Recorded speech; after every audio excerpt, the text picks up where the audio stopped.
Welcome to those joining.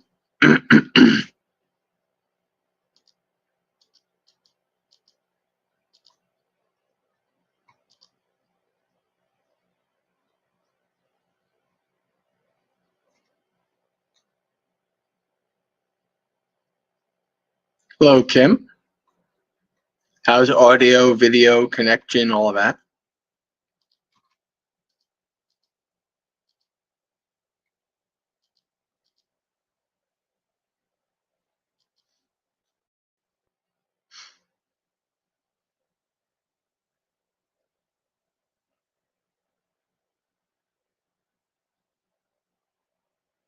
All right. So let's get started.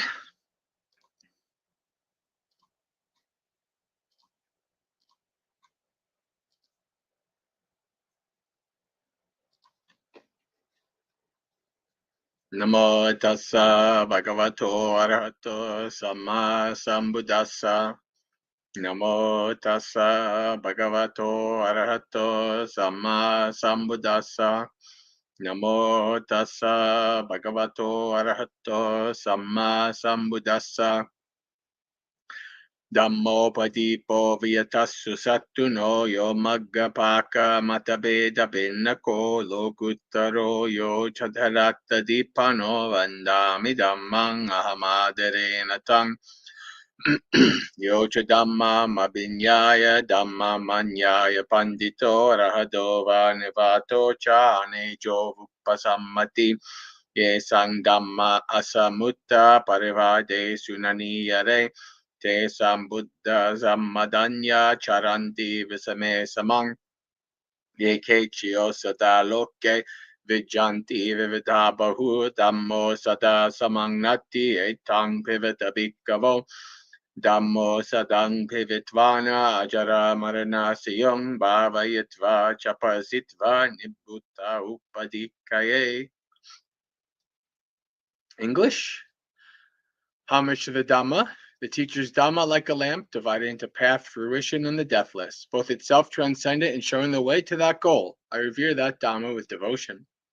Thoroughly understanding the Dhamma and freed from longing through insight, the wise one who is rid of all desire is calm as a pool unstirred by wind. Those to whom the Dhamma is clear are not led into other doctrines. Perfectly enlightened with perfect knowledge, they walk evenly over the uneven. Of all the medicines in the world, manifold and various, there is none like the medicine of Dhamma. Therefore, O monks, drink of this. Having drunk this Dhamma medicine, you will be ageless and beyond death.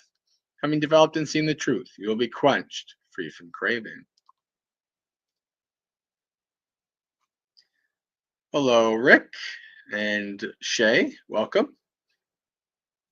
Welcome to those who are joining. And in about a minute or so, we will do our meditation session.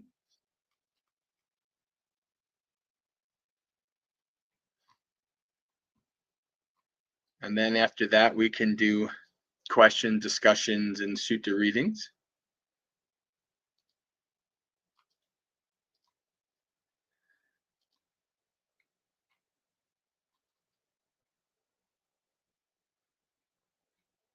Hello, Corey. Welcome.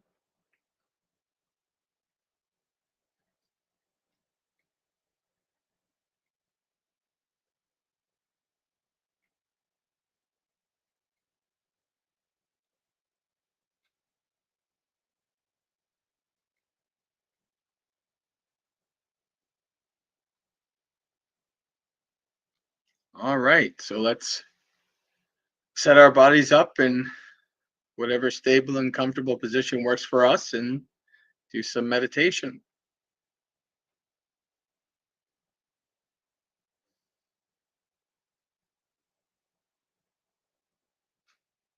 We'll do some guided metta meditation after a while.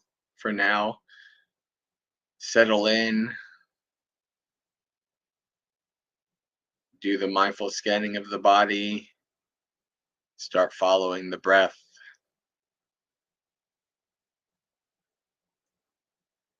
Start focusing on the internal, leaving the external world outside for now.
We'll start our metta meditation now. As usual, we'll start by giving metta to ourselves, visualizing the sphere, the circle around us like a bubble. As we say the words of metta, goodwill, and friendliness, we fill that sphere up. And then after that, we expand it to include ever larger numbers of beings.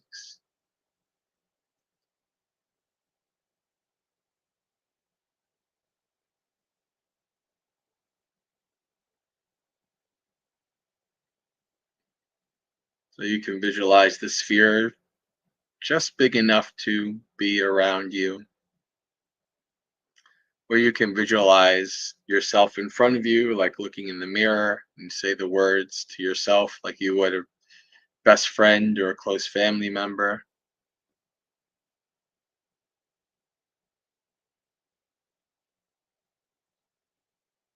Repeat the words silently in your mind. May I find happiness.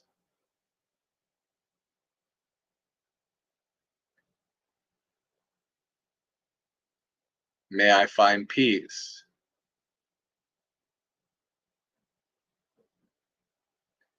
May I live in friendship with all beings.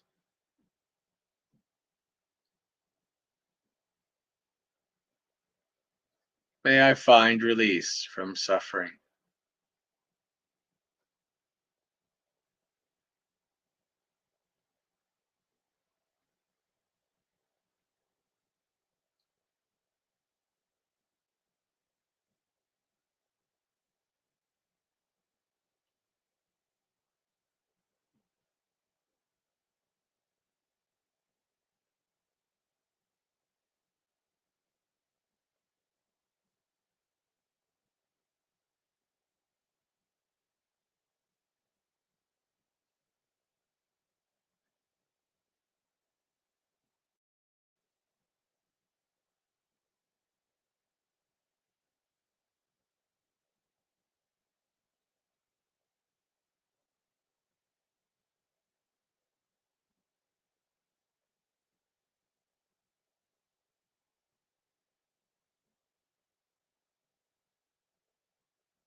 Repeat the words. May I find happiness.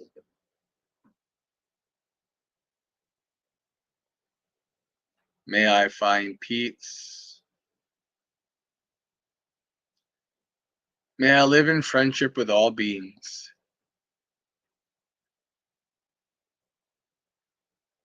May I find release from suffering.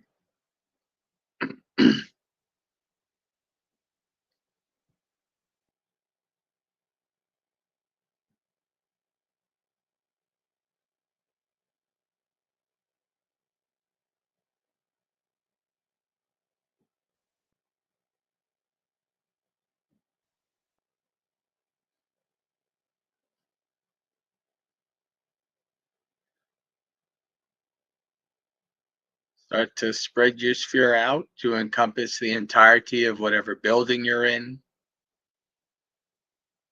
whatever beings in that building,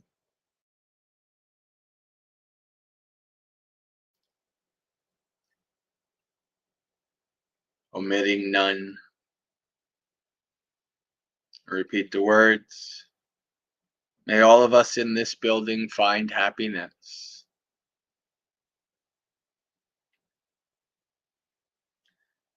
May all of us find peace.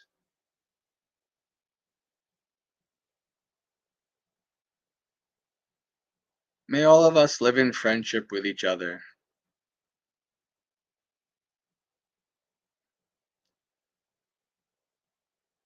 May all of us find release from suffering.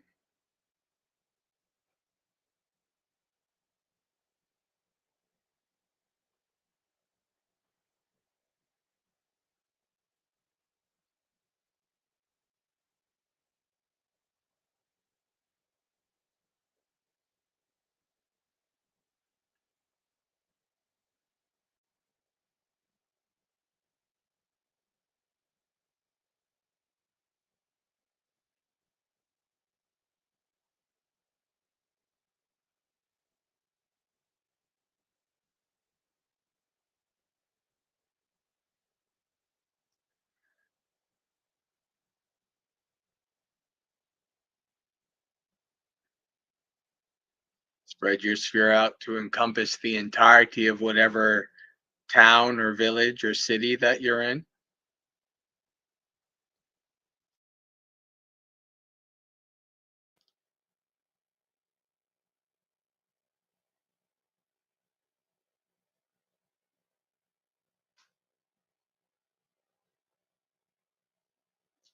May all of us in this town find happiness.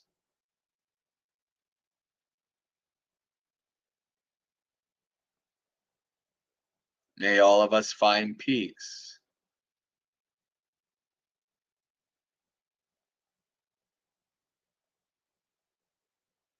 May all of us live in friendship with each other.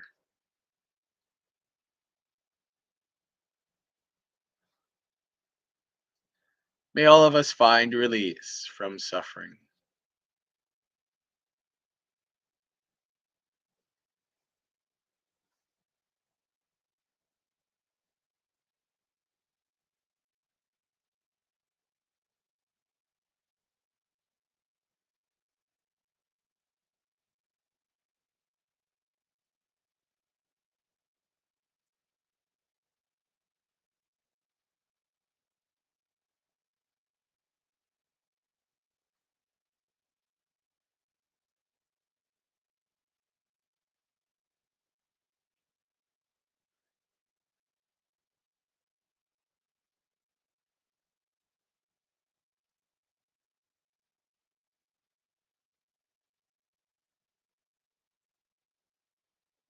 Spread your sphere out to encompass whatever state, region, or province you're in.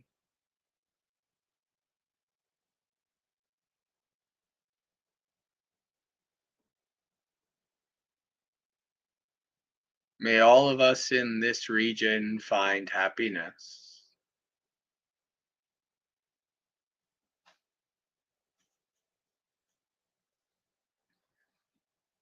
May all of us find peace.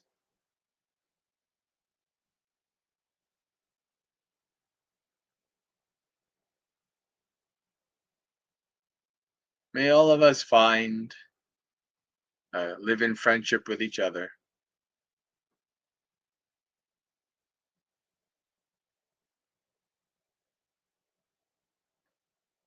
May all of us find release from suffering.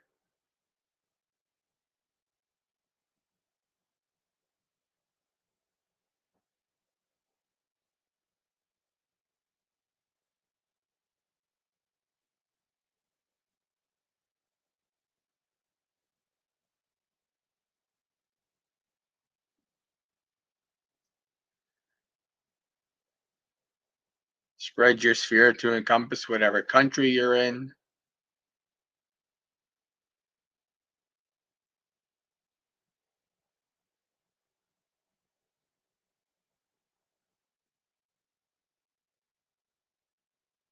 May all of us in this country find happiness.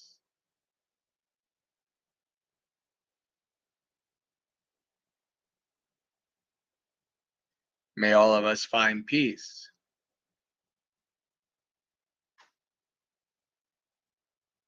May all of us live in friendship with each other.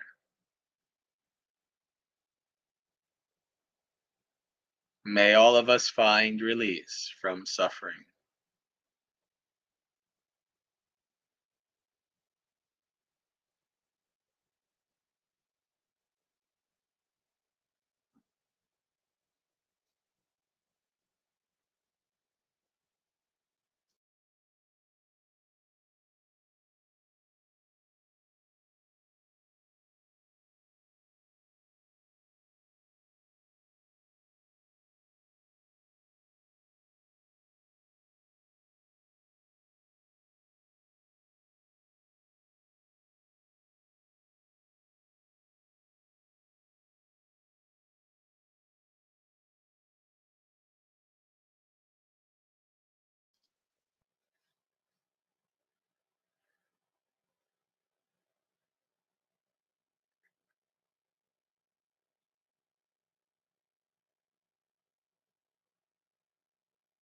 Spread your sphere to encompass this planet Earth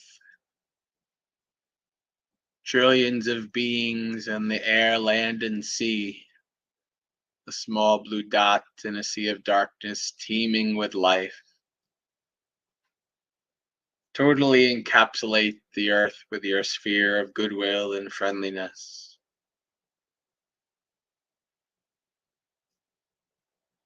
Pervading all beings, omitting none.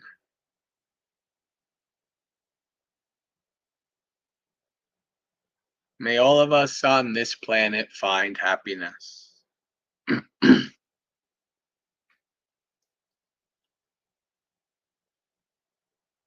May all of us find peace.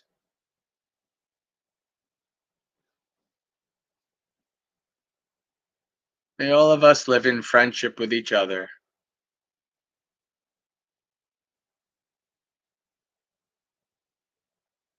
May all of us find release from suffering.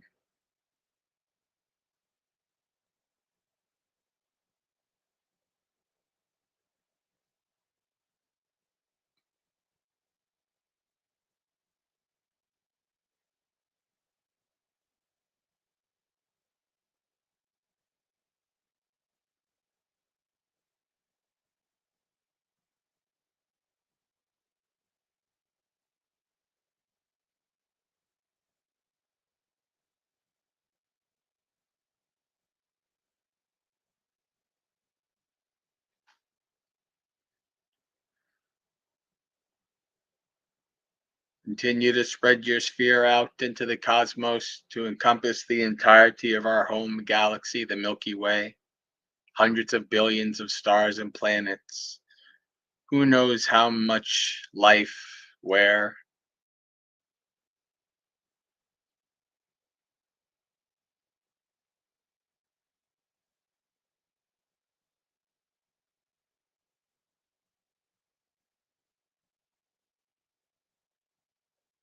May all of us in this galaxy find happiness.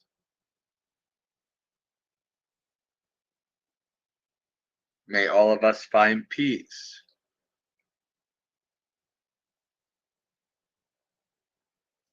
May all of us live in friendship with each other.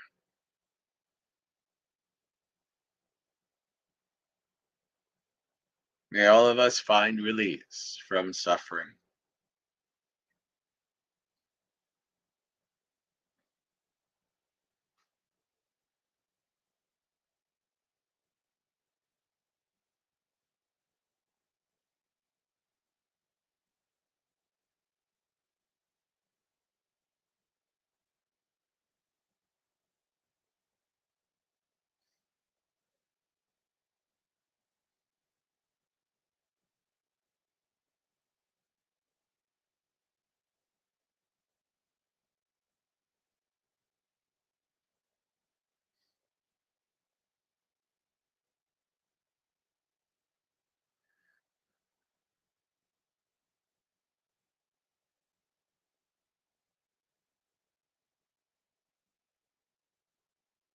Continue to spread your sphere of goodwill and friendliness out into the cosmos, encompassing the known universe, the whole universe, beyond.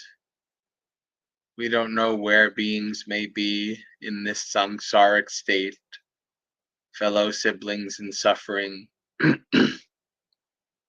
Send your sphere of goodwill out to infinity to encompass all beings anywhere in the samsaric state.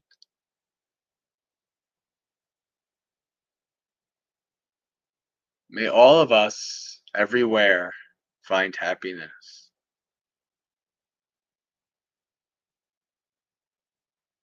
May all of us find peace.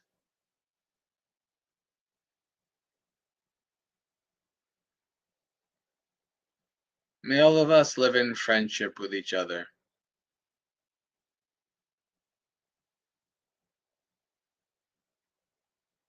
May all of us find release from suffering.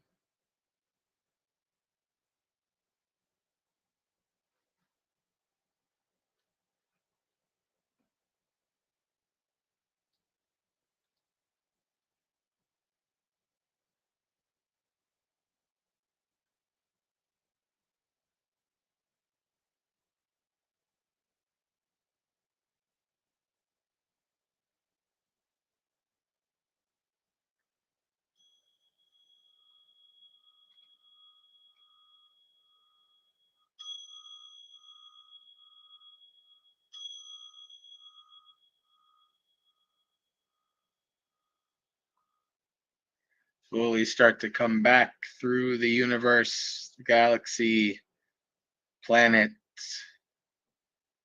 country, town, building, back to the room, opening your eyes, becoming aware of the room around you, your body's position in it,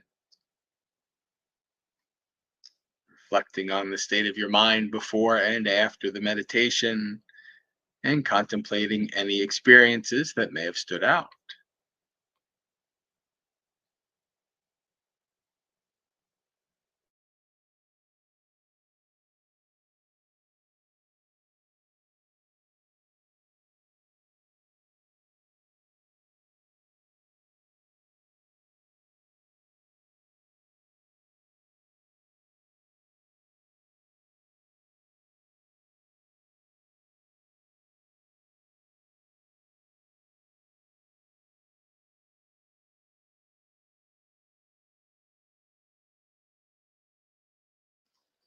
All right, friends. Welcome to Dhammapalooza. It is Monday night, and it's time for the Magaseka community to have another festival of Dhamma. Who has joined us? Welcome, Gregory.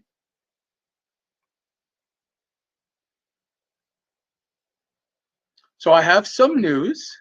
The my announcement about making the attempt to live in Colorado is not a week old yet, but we're about, I would say, would you say 1/6 or 1/5 funded?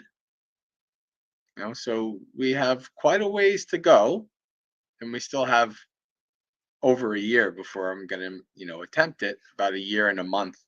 So hopefully by the time it's ready to go, we will be completely funded. But we are about 1/5 of the way there, which is pretty good. Anumodana to those who have supported so far. All right. And now it's time to do our little section that we do at the end of our meditation, where we go over kind of practice tip, right? Tips related to following the Noble Eightfold Path, daily practice kind of stuff. And the topic for today's little brief section is going to be energy. So I want to give a few little words in terms of both practical energy and spiritual energy. Right? There's two separate things there. When you are striving, when you are following the Noble Eightfold Path, you need to have all cylinders firing, everything going at full capacity. And so if your nutrition's not that great, if you don't get enough sleep, is a low energy all the time, that's not going to be conducive to being energetic on the path. And so taking care of these basic these basic needs is very important. It's important for your work and taking care of family, and also important for following the Noble Eightfold Path. So these are the first steps. If you have trouble, like, oh, I'm always tired when I meditate and this and that and yada yada yada, well, you have those are like the first things you should think about. Are these covered? If these are covered, then there's other things to think about. Another thing, especially if you're a newer meditator and you do sitting meditation and your mind tends to start to move towards sleepiness and drowsiness, and you've covered all your bases, you get enough sleep, you have good nutrition, what your body needs, then the next step is the mind has to kind of go through this training process of understanding that calm, peaceful mind does not equal time to go to sleep.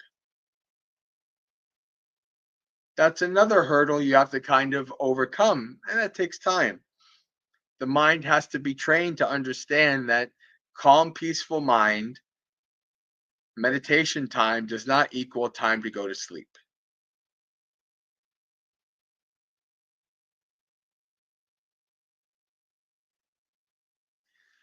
And then when we're talking about virya, as Autumn Effect has um, put through, virya is a really interesting word.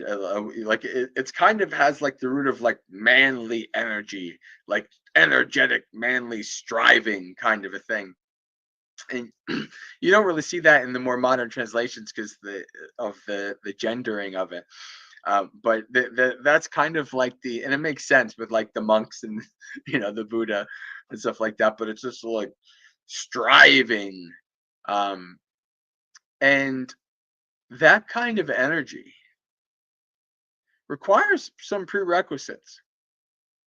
It requires the nutrition and the sleep and all that. It also requires some zealousness, determination based on faith, confidence, and desire to do the path. So if you're having trouble with getting energy to do the path, read suttas, listen to Dhamma talks. This is how the Buddha talks about it. One first has to lend an ear. When one hears the Dhamma, then one develops zeal for striving. So maybe you have to hear some good Dhamma.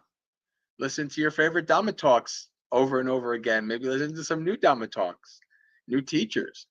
Maybe you need to just imbibe Dhamma some more. So then you can have that zealousness to practice, right? To continue on with the path. Have the virya, right? Virya is one of the factors of awakening. And where it's placed is not coincidence. First factor of awakening, mindfulness, sati. When you focus on seeing things you've never seen before, curiosity arises. Things are interesting. And so you want to investigate. Second factor of awakening, Dhamma vichaya, investigation of all phenomena.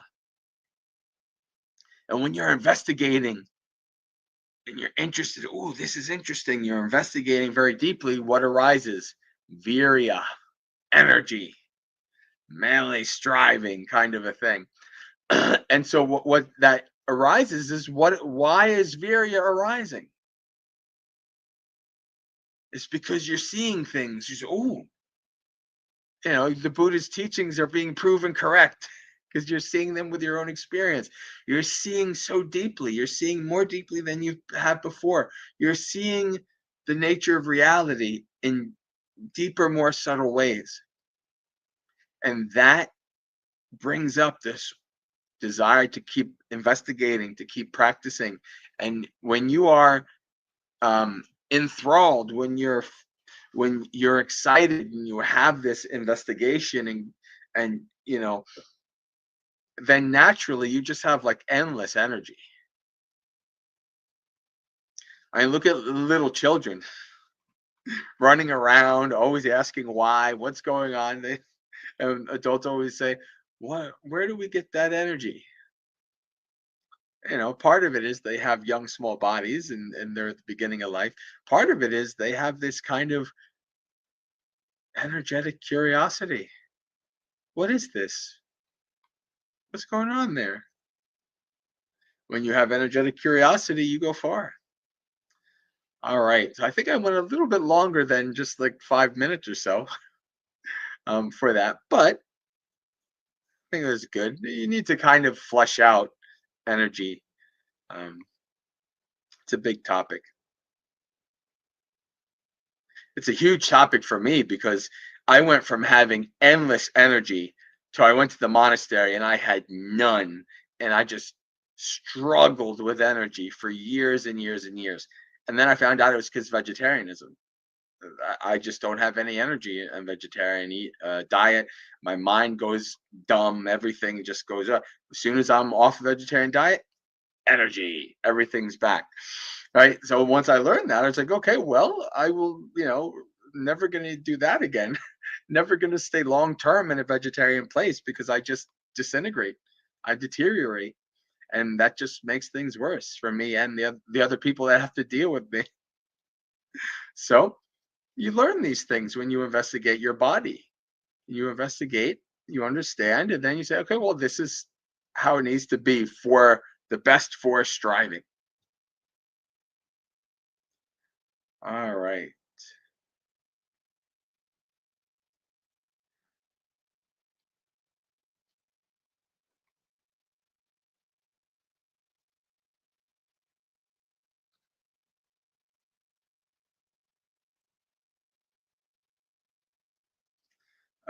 Rick says, Bante, can you talk about the nature of each type of dukkha and how to know suffering in each?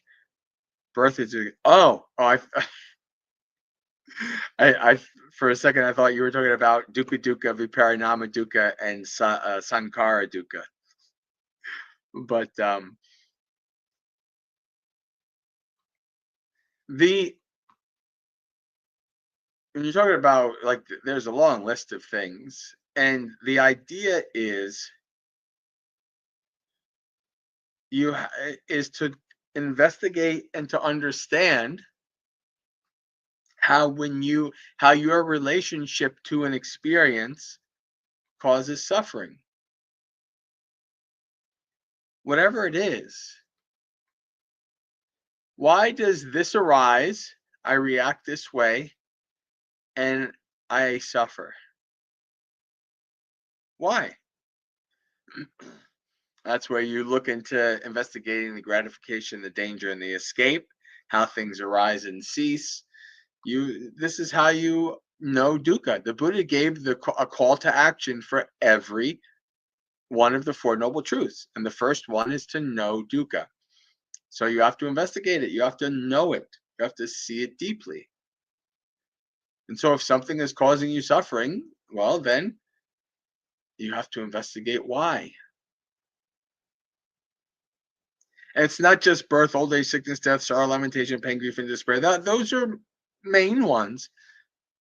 But it could be missing a light and having to sit at a red light when you feel anxious that you need to get moving. That's suffering. Right? There's lots of little ways that we we create our suffering in our life. And so when one takes on the Buddha's call to action to know suffering, we have to know it in the most gross and in the most subtle ways.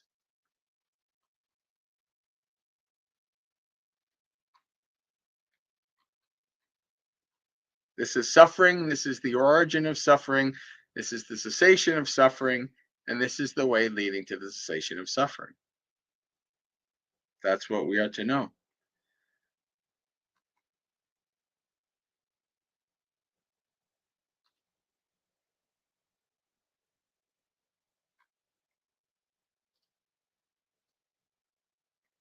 Hello, Jay.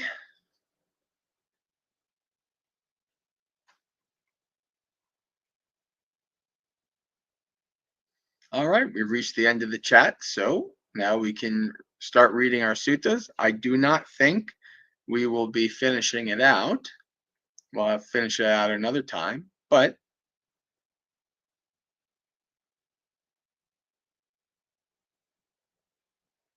10 verse, that's not a name I'm familiar with, unless I know you by another name outside of YouTube. But welcome.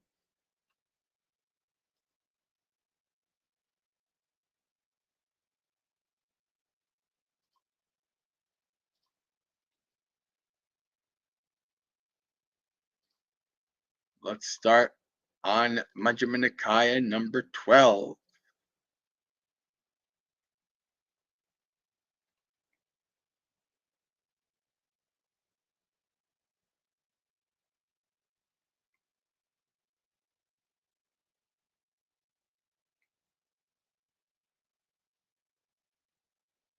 Yeah, Rick.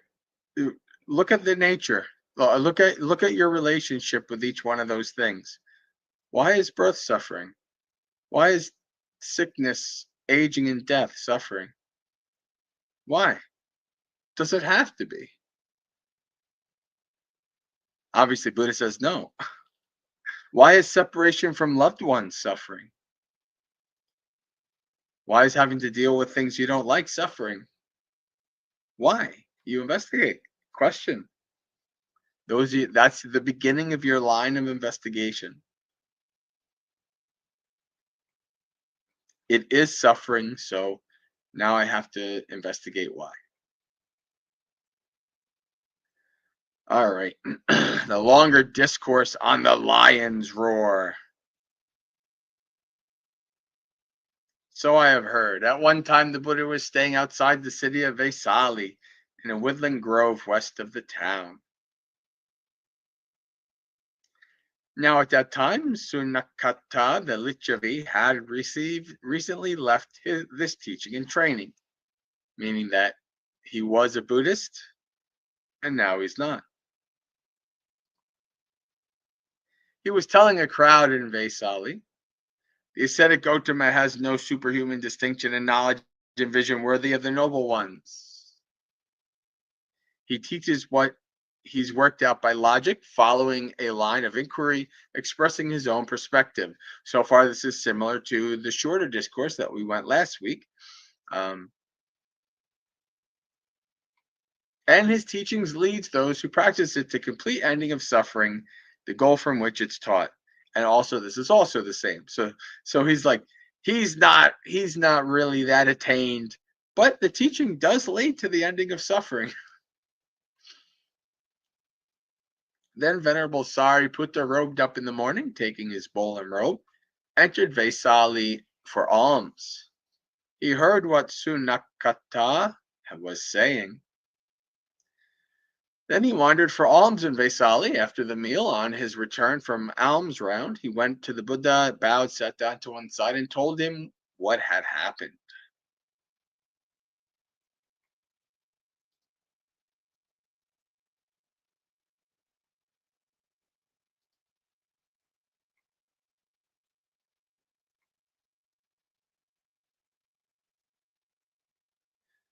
Sariputta, Sunakata, that futile man, is angry.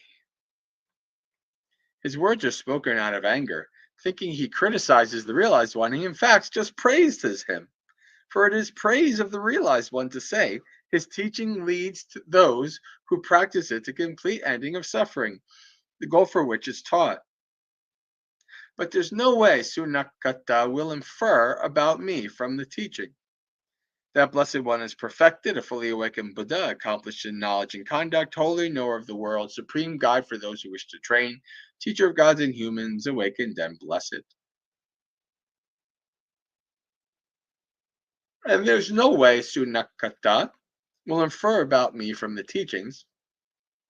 That blessed one wields the many kinds of psychic power, multiplying himself and becoming one again, appearing and disappearing, going unobstructed through a wall, a rampart, or a mountain, as if through space, diving in and out of the earth as if it were water, walking on water as if it were earth, flying cross-legged through the sky like a bird. Every time I read this, it reminds me of when I was a fairly young monk, maybe even a samanera, and it was a Vesak in the city, not at Bhavana, because Bhavana wouldn't allow these kind of things. But there was like a little show, and like the lay people danced and sang, and there's this little like this Sri Lankan like little band, like guitars, and they're singing this song, and there's like the Arahant flies through the sky. It's like I was like, "Is that in the suttas?" And oh yeah, I guess it is. So I don't remember the name of the song. I don't never heard it after that again. But the song, some of the lines were about the arahants flying through the sky. All right. Touching and stroking with the hand, the sun and moon, so mighty and powerful, controlling the body as far as the realm of divinity.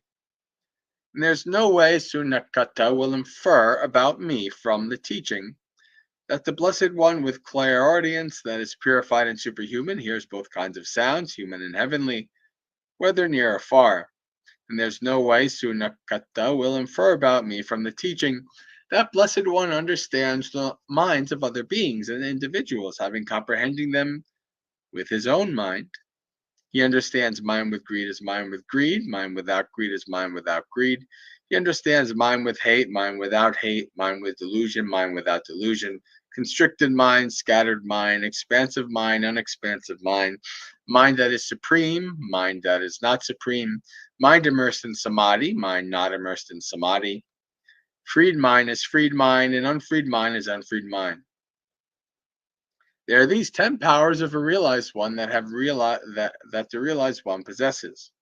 With these he claims the bull's place, roars his lion's roar in the assemblies, and turns the divine wheel.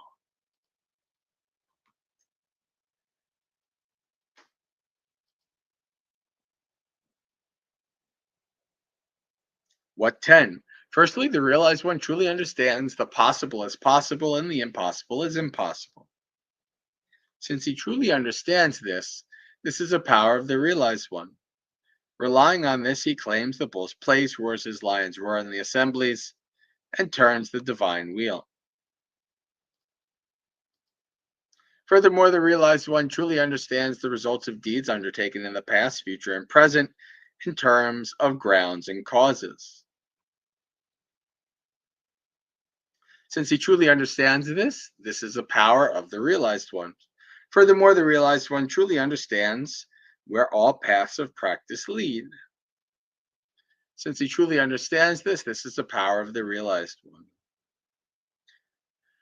Furthermore, the realized one truly understands the world with its many and diverse elements.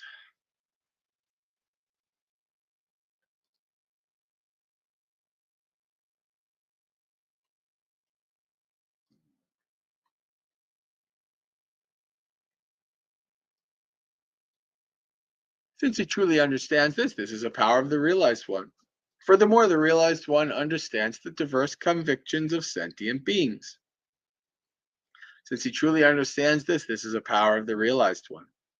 Furthermore, the realized one truly understands the faculties of other sentient beings and other individuals after comprehending them with his mind. Since he truly understands this, this is a power of the realized one. Furthermore, the realized one truly understands corruption, cleansing, and emergence regarding the jhanas, liberations, immersions, and attainments. Since he truly understands this, this is a power of the realized one. Furthermore, the realized one recollects many kinds of past lives. That is, 1, 2, 3, 4, 5, 10, 20, 30, 40, 50, 100, 1,000, 100,000 rebirths. Many eons of the world contracting, many eons of the world expanding, many eons of the world contracting and expanding. He remembers. There I was named this, my clan was that, I looked like this, and that was my food. This was how I felt pleasure and pain, and that was how my life ended. When I passed away from that place, I was reborn somewhere else. There too, I was named this, my clan was that, I looked like this, and that was my food. This was how I felt pleasure and pain, and that was how my life ended. When I passed away from that place, I was reborn here. And so he recollects the many kinds of past lives, with features and details. Since he truly understands this, this is a power of the realized one. Furthermore, with clairvoyance that is purified and superhuman, the realized one sees with sentient beings passing away and being reborn, inferior and superior, beautiful and ugly, in a good place or a bad place. He understands how sentient beings are reborn according to their deeds. These dear beings did bad things by way of body, speech, and mind. They denounced the noble ones. They had a wrong view, and they chose to act out of that wrong view. When their body breaks up after death, they're reborn in a place of loss, a bad place, the underworld hell. These dear beings, however, did good things by way of body, speech, and mind. They never denounced the noble ones. They had right view, and they chose to act out of that right view. When their body breaks up after death, they're reborn in a good place, a heavenly realm. And so, with clairvoyance that is purified and superhuman, he sees sentient beings passing away and being reborn, inferior and superior, beautiful and ugly, in a good place or a bad place. He understands how sentient beings are reborn according to their deeds. Since he truly understands this is a power of the realized one. Furthermore, the realized one has realized the undefiled freedom of heart and freedom from by wisdom in this very life, and lives having realized it with his own insight due to the ending of defilements. So he truly understands this. This is a power of the realized one. Relying on this, he claims the bull's place, roars his lion's roar in the assemblies, and turns the divine wheel.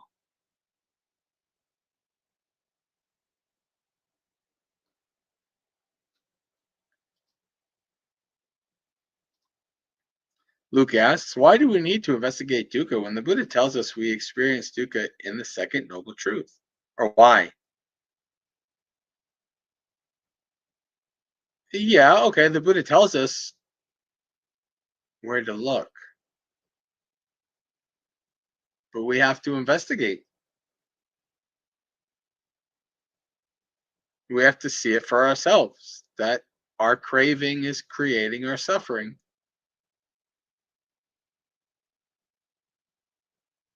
Until we do that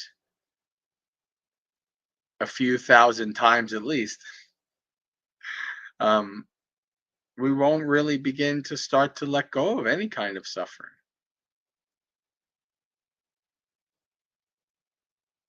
We have to know suffering, and that includes understanding the origin of suffering. It's one thing to be told, it's another thing to pajanati, to know with deep experiential wisdom.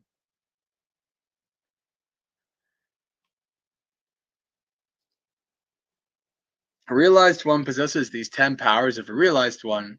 With these, he claims the bull's place, roars his lion's roar in the assemblies, and turns the divine wheel. When I know and see in this way, suppose someone were to say this: the ascetic Gautama has no superhuman distinction in knowledge and vision worthy of the noble ones.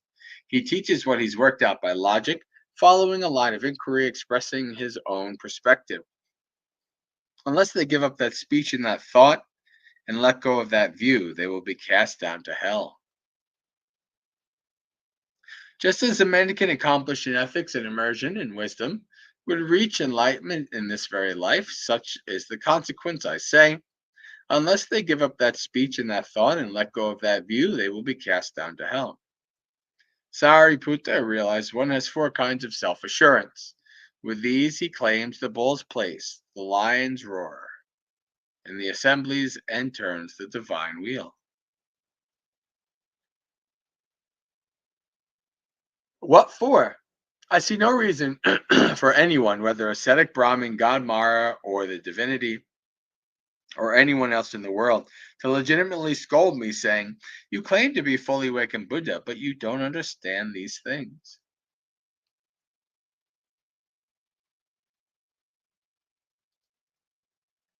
Since I see no such reason, I live secure, fearless, and assured.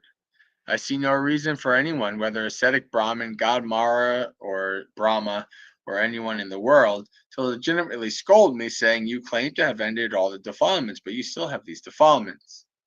Since I see no such reason, I live secure, fearless, and assured. I see no reason for anyone, whether ascetic or Brahmin, God Mara or Brahma, or anyone in the world, to legitimately scold me, saying, the acts that you say are obstructions are not really obstructions for the one who performs them. Which is another sutta where another former monastic or former Buddhist says this, and is misrepresenting the Buddha. Since I see no such reason, I live secure, fearless, and assured. I see no reason for anyone, whether ascetic Brahmin, God, Mara, or Brahma, or anyone in the world, to legitimately scold me, saying, the teaching doesn't lead those who practice it to the complete ending of suffering, the goal for which it is taught. Since I see no such reason, I live secure, fearless, and assured. A realized one has these four kinds of self assurance. With these, he claims the bull's place, roars as lions roar in the assemblies, and turns the divine wheel.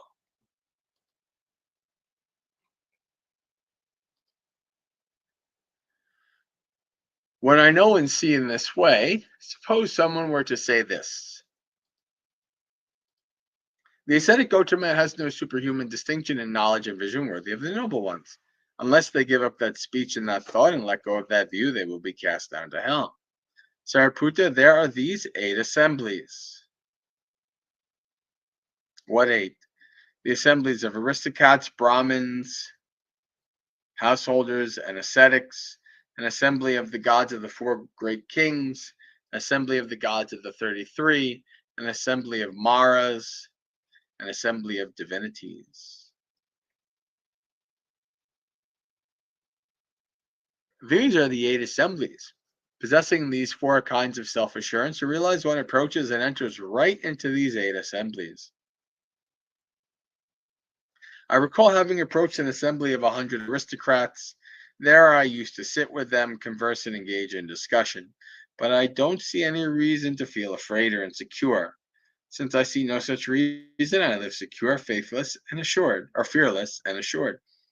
I recall having approached an assembly of hundreds of Brahmins, householders, ascetics, the gods of the 4 great kings, the gods of the 33, Maras, divinities. There too, I used to sit with them, converse, and engage in discussion. But I don't see any reason to feel afraid or insecure. Since I see no such reason, I live secure, fearless, and assured. When I know and see in this way, suppose someone were to say this: the ascetic Gautama has no superhuman distinctions in knowledge and vision worthy of the noble ones. Unless they give up that speech and that thought and let go of that view, they will be cast down to hell. Sariputta, there are these 4 kinds of reproduction. What 4? Reproduction for creatures born from an egg, from a womb, from moisture, or spontaneously. And what is reproduction from an egg? There are beings who are born by breaking out of an eggshell. This is called reproduction from an egg. And what is reproduction from a womb? There are beings who are born by breaking out of the amniotic sac. This is called reproduction from a womb. And what is reproduction from moisture? There are beings who are born in a rotten fish, in a rotten carcass, in rotten dough, in a cesspool or a sump. This is called reproduction from moisture. And what is spontaneous reproduction? Gods, hell beings, certain humans, and certain beings in the lower realms. This is called spontaneous reproduction. These are the 4 kinds of reproduction. When I know and see in this way, suppose someone were to say this: the ascetic Gautama has no superhuman distinction in knowledge and vision worthy of the noble ones. Unless they give up that speech and that thought and let go of that view, they will be cast down to hell. There are these 5 destinations. What 5? Hell, the animal realm, the ghost realm, humanity, and gods.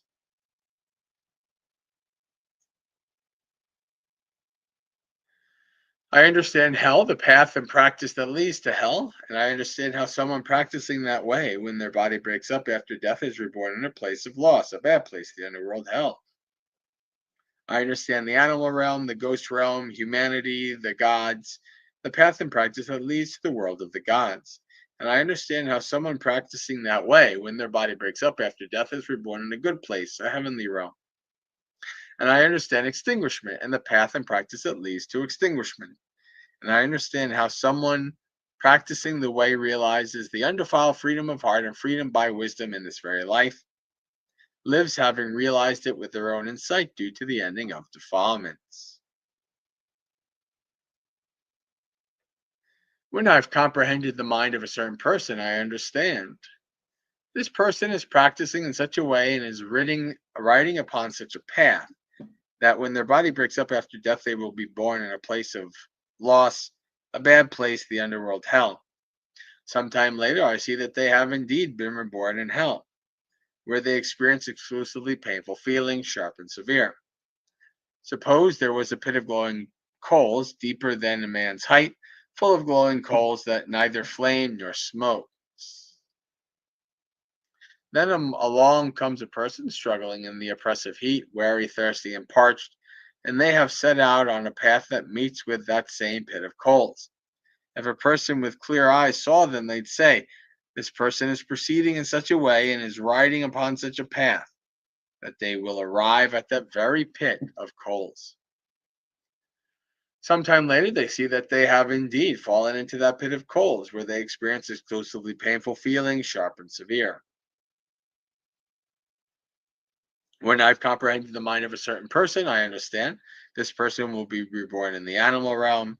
Sometime later, I see that they have indeed been reborn in the animal realm, where they suffer painful feelings, sharp and severe. Suppose that there was a sewer deeper than a man's height, full to the brim with feces. Then along comes a person struggling in oppressive heat, weary, thirsty, and parched, and they have set out on a path that meets with that sewer. If a person with clear eyes saw them, they'd say, "This person is proceeding in such a way and is riding upon such a path that they will arrive at the very same sewer." Sometime later, I see that they have indeed fallen into that sewer, where they suffer painful feelings, sharp and severe.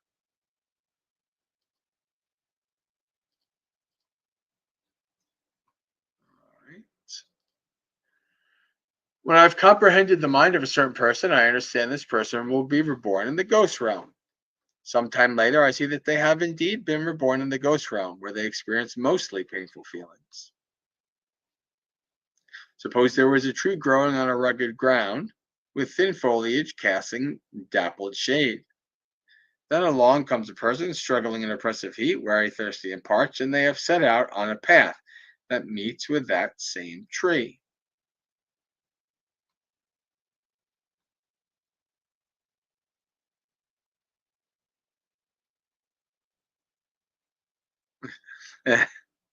But the Sujata's note is funny. Perhaps the tree was in Australia, where the ground is stony, the leaf coverage is scanty, and the flies are ravenous. Right? So it's not a full shade from the tree. And the ground on the ground under it's not that great. Thin foliage. All right. If a person with clear eyes saw them, and they said, "This person is proceeding in such a way and is riding upon such a path, they will arrive at that very tree." Sometime later, they see them sitting or lying on that tree, where they experience mostly painful feelings. When I've comprehended the mind of a certain person, I understand this person will be reborn among human beings. Sometime later, I see that they have indeed been reborn among human beings, where they experience mostly pleasant feelings. Do you experience mostly pleasant feelings throughout your whole life? Suppose there was a tree growing on smooth ground, with abundant foliage casting dense shade.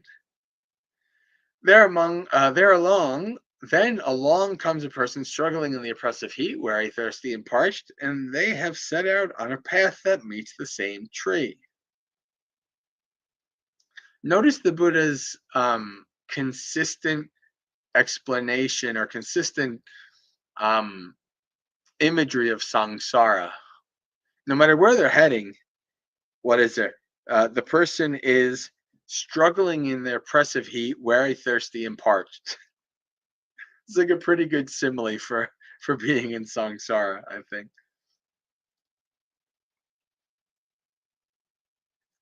They have set out on a path that meets with that same tree. If the person with clear eyes saw them, they'd say, "This person is proceeding in such a way and is riding upon such a path that they will arrive at that very tree." Sometime later, they see them sitting or lying under that tree, where they experience mostly pleasant feelings. When I've comprehended the mind of a certain person, I understand this person will be reborn in a good place, a heavenly realm. Sometime later, I see that they have indeed been reborn in a heavenly realm, where they experience feelings of perfect happiness. Suppose there was a stilt long house with a peaked roof, plastered inside and out. draft-free, with door fastened and window shuttered. And it had a couch spread with woolen covers, shag piled, pure white, or embroidered with flowers, and spread with fine deer hide, with a canopy above and red pillows at both ends. Then along comes a person struggling in the oppressive heat, weary, thirsty, and parched, and they have set out upon a path that meets with that same still longhouse. If a person with clear eyes saw them, they'd say, "This person is proceeding in such a way, and is riding upon such a path, that they will arrive at that very still longhouse." Sometime later, they see them sitting or lying in that still longhouse, where they experience feelings of perfect happiness.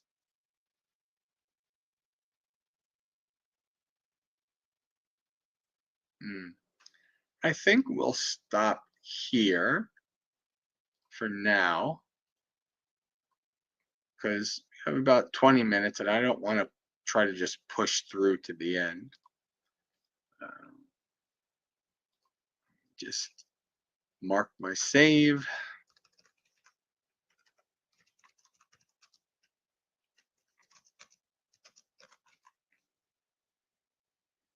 Uh,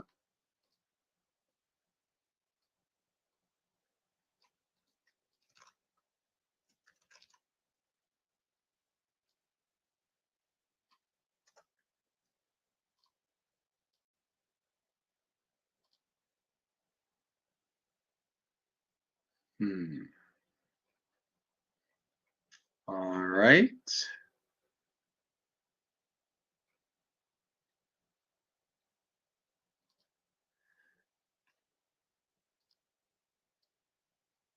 Interestingly enough, the section in the Dhammapada we're in is the section called Hell.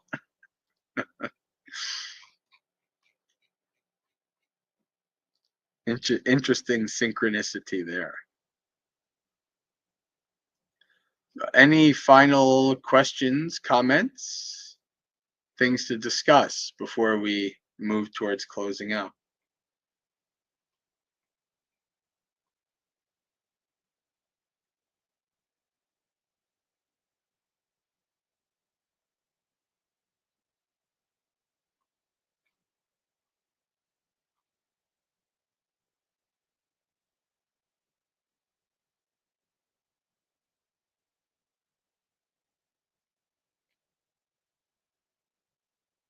Just giving some time to account for lag in the chat.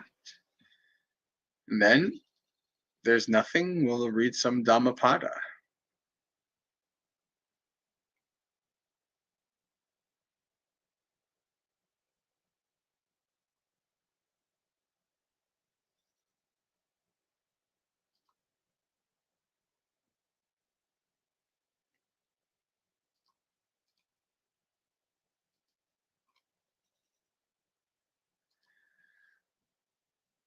Hell. A liar goes to the state of woe. Also he who, having done wrong, says, "I did not do it." Men of base actions both. On departing, they share the same destiny in the other world.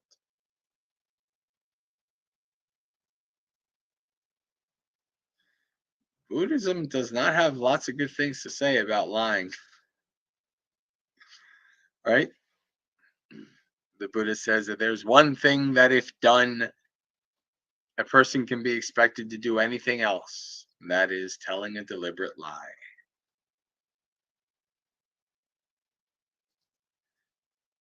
There are many evil characters and uncontrolled men wearing the saffron robe, not the monk's robe. These wicked men will be born in states of woe because their evil deeds, like some serious, like that the lowest levels of hells. Buddha Buddha is very clear, like monks that are bad monks do bad things. Uh, it's not a good, not good karma, not good karma. You're better off if you did stupid things as a layperson. Oh, here we go. It would be better to swallow a red hot iron ball blazing like fire than, as an immoral and uncontrolled monk, to eat the alms of the people. Right? This is the Buddha again. In many places, the Buddha says it's better that you just die horribly in this life than to do these actions, because it'll equate to basically more suffering in the long run, over your lifetimes. So that's kind of good impetus to patiently endure suffering and not to create karma that will cause more suffering.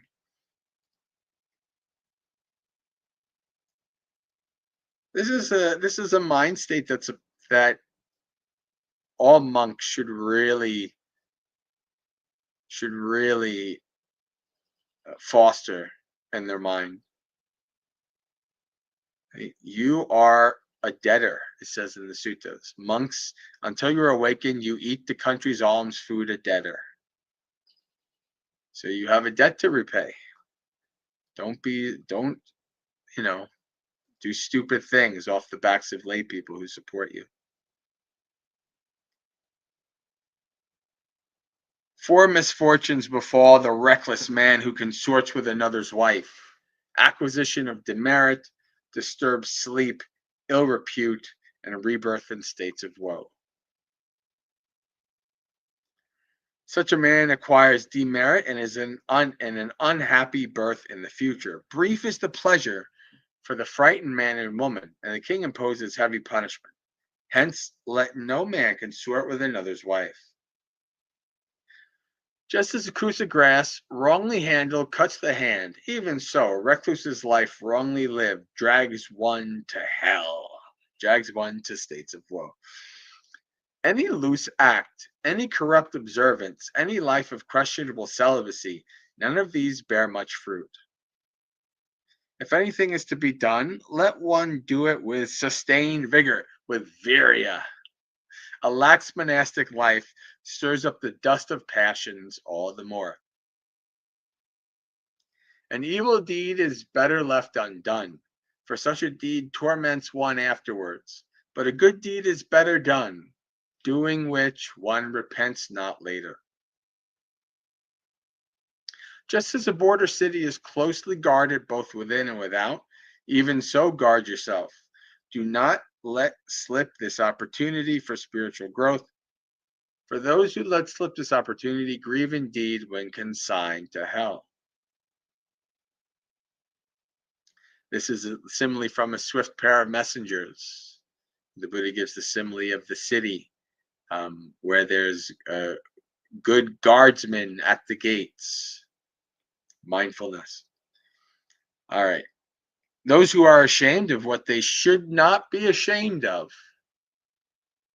Let that sink in. And those who are not ashamed of what they should be ashamed of. Upholding false views, they go to states of woe. Those who see something to fear when there is nothing to fear, and see nothing to fear when there is something to fear. Upholding false views, they go to states of woe. Those who imagine evil where there is none, and who do not see evil where it is, uphold false views, they go to states of woe. Those who discern the wrong as wrong and the right as right, upholding right views, they go to the realms of bliss.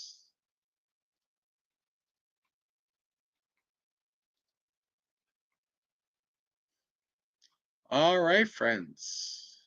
I think we are good to do closing out. So for those of you joining or watching this later, who might be watching it for the first time, if you'd like to see more of my things, you can go to the website, which is my headquarters, mudgaseka.org. And those of you who would like to help support me starting Mudgaseka as an official 501c3 in Colorado, it would be very helpful if you could help with monthly donations, even if it's only a little bit. Every little bit helps. So we can get started, really start to get the ball rolling and really create the official organization and all that stuff. So, all right. Let's share merits. Where is it? There it is.